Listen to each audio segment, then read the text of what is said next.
Hello students, I welcome you all in the next lecture of Mathematics 1. In the previous lecture, we have discussed about the evaluation scheme. Also, we have discussed the paper pattern. Paper pattern of 9th standard for the semester examinations is exactly same as the 10th standard board paper pattern. That is why in the beginning only I discussed that paper pattern. What you are going to find here while learning mathematics is the concept which you are learning here in 9th standard are totally different from whatever you have learned up to 8th standard. Okay. Some topics are related to your previous knowledge, but some topics are completely new to you. Okay. That is why in the beginning you will find that mathematics is little bit difficult, but when you practice it properly and if you pay attention well, then you will find that it is easy. Okay. So before starting the actual syllabus, I want to do some revision. Okay. So let us start with revision. We will relate it to your previous knowledge. So here let us recall certain things. In this we will see expansion of numbers, which you have already studied. You know that in the beginning you studied natural numbers. Okay, natural numbers also they are called as counting numbers. Natural numbers are denoted by the letter capital N. You have to keep all these letters now in mind that N stands for natural numbers. So now whenever we use the letter capital N, it denotes natural numbers. Okay. Natural numbers they are also called as counting numbers because they are used for counting.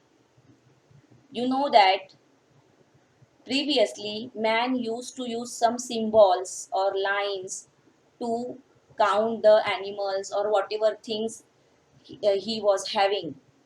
But afterwards, you know that for the need, the numbers are found out and the counting numbers always they start from 1. Counting starts from 1. So natural numbers they start from 1. So 1, 2, 3, 4 and so on. It is written here. See this dot dot dot is stands for natural numbers are infinite, innumerable. Okay. That means here there is no end. So it is not possible for us to write all the numbers. That is why we are writing few numbers and afterwards we are showing these dots. Okay, which denotes that the numbers are infinite, innumerable, uncountable. Okay. Then afterwards here the next expansion is whole numbers. Whole numbers are denoted by W and they are starting from 0. Okay. And afterwards you can see that these all are natural numbers. So when 0 is added, natural numbers they became whole numbers. So whole numbers are 0, 1, 2, 3, 4 and so on. Again they are uncountable, innumerable. Okay, so here we can see that all these numbers are positive. All natural numbers are positive. Here 0 is included. 0 is neither negative nor positive. So here we have 0 and positive numbers in whole numbers. Now afterwards, further whole numbers are expanded as integers. Integers are denoted by I. Now what you will find here is integers are innumerable from both the sides, left hand side as well as right hand side. Okay, so all negative whole numbers you can say and all positive whole numbers together they give us integers. You can see that 0 is in the middle and on the right hand side of 0 we have all positive numbers 1, 2, 3 and so on, innumerable. And on left hand side we have negative numbers. See -1, -2, -3. And you know the relation, the number which is on right hand side is always greater than the number which is on left hand side. Okay, so what you can say here is 0 is greater than minus 2. Okay, minus 1 is greater than minus 2. Here you know that 2 is greater than 1. But in case of minus negative numbers, it is exactly opposite. Minus 1 is greater than minus 2. And here 2 is greater than 1. So when the sign changes, here when we compare, it gets inverted. Okay, so what we can say, minus 1 is greater than minus 2. What you have to keep in mind is the number on left is always smaller and the number on the right is always greater. Okay, if you try to represent it on number line, then 0 will come in the middle and then you can show positive numbers on right side and negative numbers on left side. Next to integers, we have rational numbers. You have studied this in 7th standard and in 8th standards. Okay, rational numbers are denoted by Q. What you observe here, natural number starting with N, so letter N is used. Whole number, the spelling begins with W, so it is denoted by W. For integers, you can say I is there. But for rational numbers, R is not used. Take a note of this. Rational numbers are denoted by Q. The another name of rational numbers, that is quotient. Okay, so this Q stands for quotient. Rational numbers, also called as fractions, also called as quotients. Okay, so Q denotes rational numbers. So rational numbers are the numbers which we can write in the form of P upon Q. It's a fraction, it's a quotient you can say. P is numerator and Q is denominator. But here the important condition is what? Q cannot be 0. As you know that we cannot divide any number by 0. Okay? We can divide 0 by any number and then the answer is 0, that you know. But we cannot divide any number by 0. That means 0 cannot appear in denominator. That is why this condition is important, that Q cannot be 0. So all the numbers which we can represent in the form of P upon Q, then they are called as rational numbers. Okay. So here, just think, can we say that natural numbers are also rational numbers? Yes, we can say that natural numbers are also rational. Why? Because if we take example of 2, 2 we can write in the form of 2 upon 1. Always there is a denominator present here, that is 1. It is possible here also. In case of whole numbers also, we can write down the denominator as 1 here also. So we can say that all the natural numbers are rational. We can say that all the whole numbers are rational. We can say that all the integers are rational.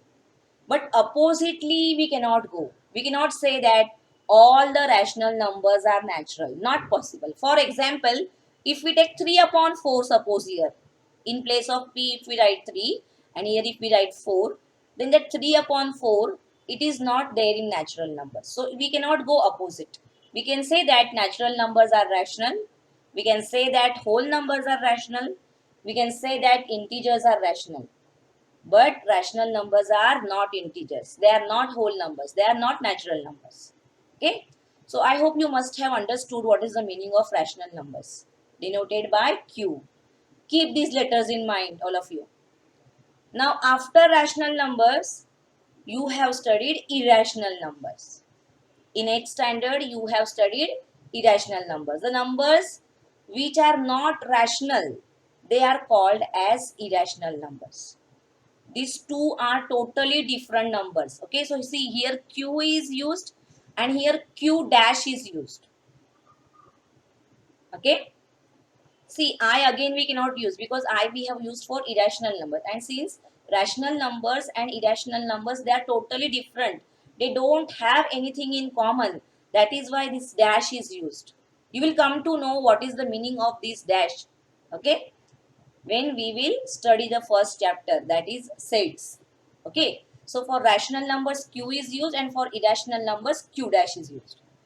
Irrational numbers, the examples I have written here. See, square root of 2, square root of 3, and pi. All these are irrational numbers. See, now value of pi is 22 upon 7 we are taking while solving the sums based on the area of circle or the perimeter of circle. But value of pi 22 upon 7 which we take is a approximate value. Okay, I didn't write here 22 upon 7 because 22 upon 7 is not an irrational number. It's a rational number. But pi is irrational. Okay, so pi and 22 upon 7, they are approximately equal. They are not exactly equal. That is why here value of pi is written. Okay, so what you can find here is why square root of 2 only is irrational. Why cannot be square root of 4? So the answer is 4 is a perfect square, and square root of 4 we can write as 2 because we know that 4 is square of 2. So here inside this root sign, we should not have a perfect square. That means we should not have the numbers like 4, then 1, 9, 16. These numbers are not allowed. Then the numbers will not be irrational. You can have 2, you can have 7, you can have 8, you can have 6, which are not perfect squares. Okay. So such numbers are called as what? Irrational numbers. Okay, so in this way, the expansion of number has taken place. And finally, together, these rational numbers and irrational numbers, together they are called as real numbers. And real numbers are denoted by R. Okay, so for rational numbers, even though the spelling starts with R, the letter used is Q. The another name for rational numbers, that is quotients. And for real numbers, the letter used is capital R. So all the rational numbers and irrational numbers together, they are called as what? Real numbers. Okay. So I hope you must have understood the expansion of numbers. So in mathematics 1, now we are going to study different numbers, different operations. But all those operations or all the numbers which we are using, they are real numbers. Okay. So I hope it is clear to you that how the expansion of number taken place. In the previous lecture, I told you that always you be ready with your notebook, pen and pencil. So I hope you must be ready with that, and you must be noting down these important points. You must know this expansion of numbers. If you have not noted it down while I was explaining, you can pause the video and you can note it down. This is very important how the expansion of number is taking place here. Okay, and these letters, these are very important because afterwards we are going to use these letters only. That whenever we say that n, you should understand that it's natural number. W, whole numbers. I, integers. Q, rational numbers. Q dash, irrational numbers. And R stands for real numbers. So all these numbers are real. Natural numbers are real numbers. Whole numbers are real numbers. Integers are real numbers. Rational numbers are real numbers. And irrational numbers also are real numbers. Okay. So real numbers is a very big concept, or you can say that like we have a library in our school, and in that library we have various types of books. So here you can say that here these real numbers is a library for all these numbers. Okay. Now after this, I am giving you homework. So all of you write down that homework. It is very important for you to write this homework. You will understand the importance of this as you study further in 9th standard, as you go in the 10th standard, that how important that homework is. Okay, so let us start with that homework. In homework, first question is write squares from 1 to 30 in the following format. You have to write the squares from 1 to 30. And how we are going to write it? See, 1 square is equal to 1 into 1 equal to 1. Square means what? The number is multiplied by itself. Then 2 square is equal to 2 into 2 equal to 4, and so on. We are going to write it up to 30. And you write and then you start by hearting them. It is very much important to by heart the squares, because we are going to use these squares in geometry also, in algebra also. So these squares are very, very important. So all of you write it down and start by hearting. I will not say that you by heart all the 30 squares in one day. You can take your own time. Okay? Some students, they will by heart fast, some will take time. So it is, for example, you can by heart first 5 on the first day, then next 5 on the next day, and so on. But by hearting the squares is very important. If somebody someone asks you what is square of 13, then immediately you should have the answer that 13 square is 169. So that is why you need to by heart them. Okay, so this is your question number 1. All of you please note down in your notebooks, write it down in your notebooks, and then you have to complete it. Question number 2, you have to write cubes from 1 to 15 in the following format. Okay, again I am providing you the format. How we are going to write is 1 cube is equal to 1 into 1 into 1. That means whenever you want to find the cube, you have to multiply the same number 3 times. Now see, already you have squares with you. So multiply here one more time and then you will get cube. For example, 2 cube now. Okay, so 2 into 2, 4 answer is already present here. 4 into 2, 8, and so on. Okay, in hurry, 2 into 2 into 2, don't write 6 here. Okay, because simply you add. It happens unknowingly, but still you have to be alert here. See, this 4 you need to multiply by 2. So 4 into 2, the cube of 2 is 8. So you are going to write up to 15. Here also you need to by heart them. So you take your own time, slowly and gradually you by heart them. Okay. So these are first two questions which are related to squares and cubes. Now let us go further. The question number 3 here. Here I am giving you some identities. You have to complete those identities. Okay. Complete the following identities. In 8th standard, you are having the chapter name as identities. Okay. So here you have to write down the expansion of the given identities. First one is a plus b the whole square. Now you understood what is identities. This is one identity. A plus b the whole square. The expansion all of you know.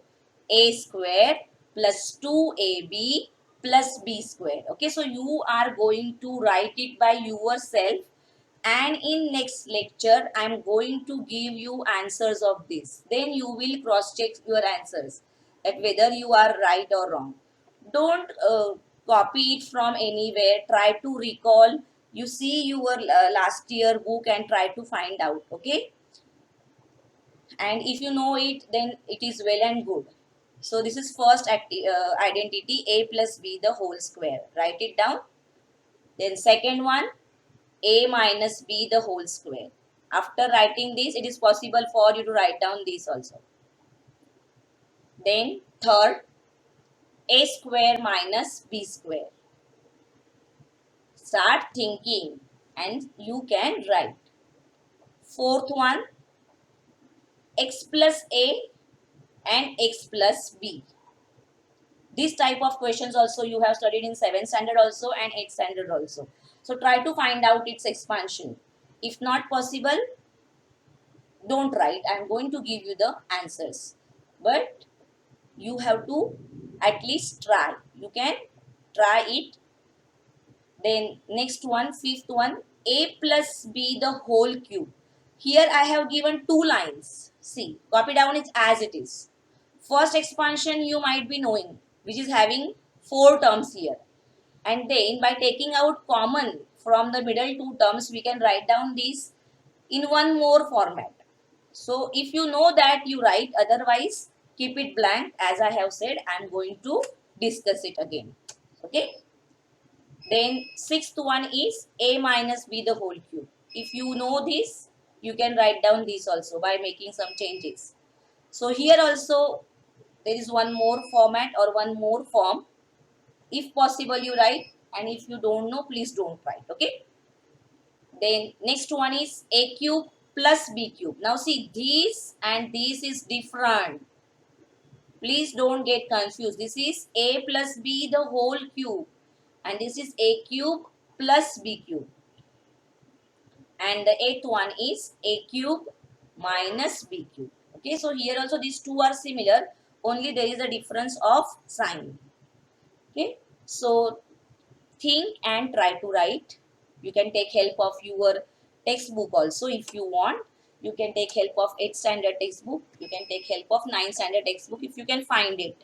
Okay, so this is homework for you. I hope all of you will do it.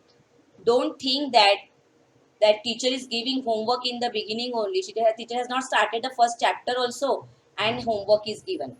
But as I have said, those squares, these cubes and these identities, they are very much important in mathematics 1, that is algebra.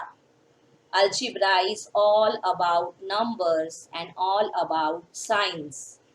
So if you have the complete idea of numbers, their expansion and the plus or minus signs, how to do their addition, subtraction, multiplication, division, then mathematics 1 is very easy for you. So these identities are very, very important, not only for 9th standard, again in 10th standard also these activities are equally important. So all of you, please write it down in your notebook and complete it. Okay. So I hope you must have written, because we have discussed, we are discussing it for a while. So I hope you might have written it. Now let us go towards our textbook. Okay, if you see the textbook and if you turn the pages, in the beginning you are provided with certain introduction is given, so you can read that if you want, which concepts are discussed and all that you can see in notebook. Afterwards you will find index, which shows us that which chapters are there in mathematics 1. So here in mathematics 1 we have 7 chapters. Okay, the very first chapter is sets, a new concept for you. Then real numbers, again the new concept. As I have said that in 9th standard many new concepts are introduced in mathematics. So some you can relate to your previous standard, some topics here. Polynomials you have studied in 7th standard and 8th standard. Monomials, binomials, trinomials and so on. And their multiplication, division, that you have done. Then fourth one is ratio and proportion. Some part of these you have studied in lower standards. Then chapter number 5, linear equations in 2 variables. This is again a completely new concept to you. Financial planning, it's a new concept. Many students are going for commerce after 10th standard. So for that base, this financial planning is introduced here. Okay, so it's a topic of commerce which is introduced in mathematics 1. And the last one is statistics.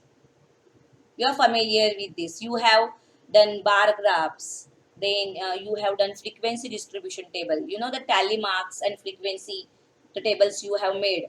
So that is called as what? Statistics. So some new concept. We are going to study it in depth in 9th standard. Now these chapters, which chapters? Chapter number 5, 6 and 7. These 3 chapters are present in 10th standard also with the same name. Okay, very first chapter is linear equations in 2 variables. Then here in 10th standard, 4th chapter is financial planning and 6th chapter is statistics. Okay, so these chapters are very, very important. Whatever you are going to learn in 9th standard, that knowledge you are going to use in 10th standard. Okay, so you will understand what is the importance of 9th standard here. 9th standard is the base of 10th standard. And don't think that we are in 9th standard and why we should study. We will study when we will go in 10th standard. Don't do like that. Okay. Here, if your concepts are clear now only, then it will be easier for you in the 10th standard. Okay. So I hope all of you will pay attention. You will attend the lectures seriously. You will note down all the important points and the solution to the problems immediately as the lecture is going on. Okay, along with me only, you will write it down so that when I am explaining, you are understanding it, and when you are writing, again your brain is repeating that knowledge. So it will be good for you. Okay. So now let us start with our first chapter, that is sets. Okay. So in this chapter, sets, what we are going to study is we are going to first understand what is the meaning of set. Okay, so introduction will be there. We will try to understand what is meaning of set, which collections are called as sets. Then we are going to study how to write them, methods of writing sets. Then the next topic is types of sets. Here we will discuss various types of sets. Then the next topic is Venn diagram. Afterwards, we have more types of sets, equal sets, subset. Then universal set, intersection and union of sets, number of elements in a set. So what you will find here is all the words are new to you. This is totally a new concept.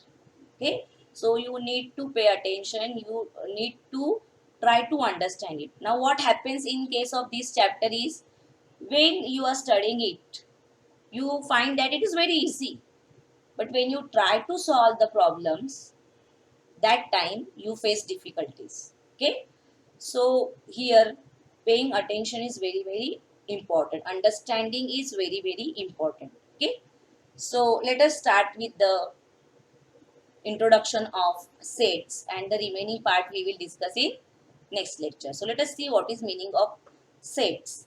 And for that, first we will take some examples of collections. All of you know the word collection. Collection means what? The things when we take them together, it is called as what? Collection. For example, when you purchase bouquet from the market, so bouquet is nothing but the collection of flowers. Okay.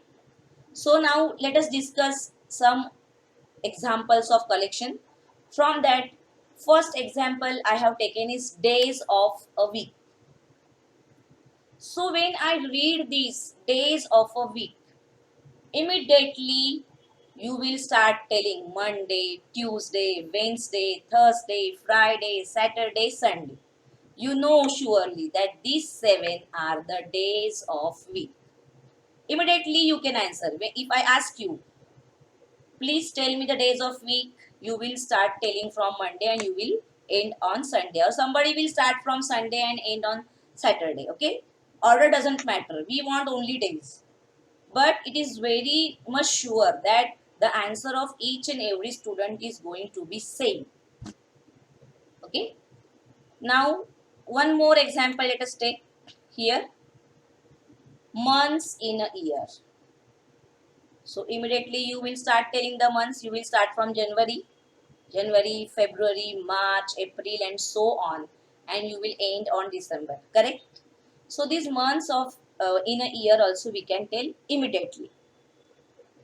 Next, brave children in the class. Now you will start imagining about your class, that how my class was in 7th standard, because in 8th standard you hardly went to school. Only few students they went, some were at home only. So you will think that in 7th standard how my class was and who was brave. So like these two examples here, is it possible for you to tell the names immediately? that so and so was brave. No, you cannot say. Why? Because this brave word, this concept brave, is relative. It is going to change from person to person. Somebody is brave while talking, somebody is brave on the ground. So, this concept is relative, it is going to change from person to person. So, it is not possible for you to tell the name of children which are brave. Not possible. Like these two. Okay. Here, without thinking, you can give the answer because you know it that this is going to be the answer. But here it is not possible. Let us take one more example, fourth one.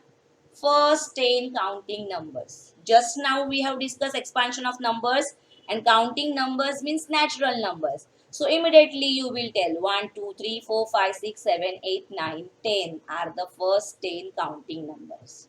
So here you have to think, but here there is no need to think. The answer is ready immediately. Okay, you can say it. One more, let us see. Strong forts of Maharashtra. Now again you have to think that which first of all you should know the names of the forts, where they are, and then you might not have visited them also, only you might have seen them on internet or virtually you have seen. Then you cannot think of the strong force. You cannot say the answer immediately as in case of first, second and fourth one. Here also you have to think and your answer also will not be correct because you don't know about strong force.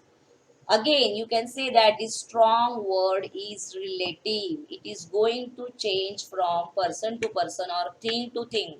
Okay, so that is why here also we cannot say the names immediately.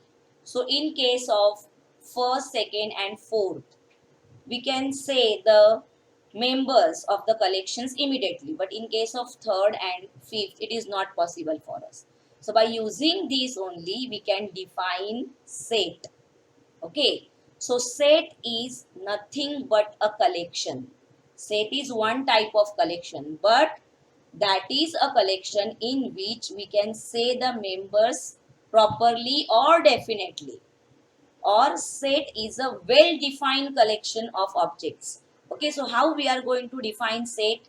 You can define set in two different ways. See, first is if we can definitely and clearly decide the objects in the given collection, then that collection is called as a set.